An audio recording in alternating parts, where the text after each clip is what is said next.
late na pumunta rito sa atin.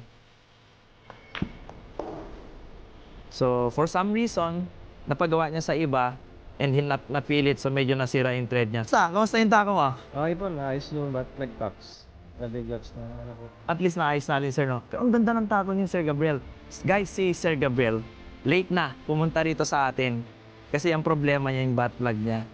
So, for some reason, napagawa niya sa iba and napilit, so medyo nasira yung thread niya. So, nagawa natin ng paraan. Nice. So, dito sa atin, talaga, kapag may problema, ginagawa namin ng paraan. Lalo na ito, ang ganda ng Q-stick niya. Ang ganda.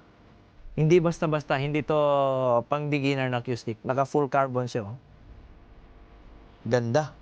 So, wala ka nang magiging problema, sir. Yeah. Ganda ng tira mo kanina. Nakita ko. Sige, sir. Congratulations. And again, thank you for coming, sir. Thank you. Thank you, Kapag-gaming.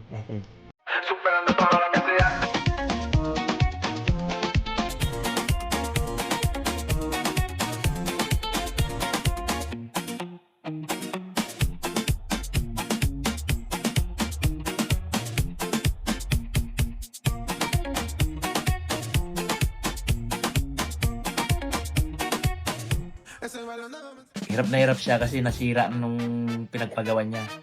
Eh dito, pag mga ganong problema, nagagawan ng paraan. Mga bilyarista, alam ko kung gaano nyo kamahal yung mga sandata nyo, kumbaga. Kapag may problema, wag po kayong mag-atubiling pumunta dito sa office. Nandito lang kami sa BGC. Madali lang hanapin. Sa Alveo Park Triangle. Nasa level 10 lang po kami. Punta kayo dito, gagawan natin ng paraan yan. Yung problema nyo sa tako nyo, gawan natin ng paraan yan. So, meron tayong napasaya. Hindi tayo nagbenta ngayon, pero meron tayong taong napasaya. Another day, another tao na napasaya natin. Thank you, Lord.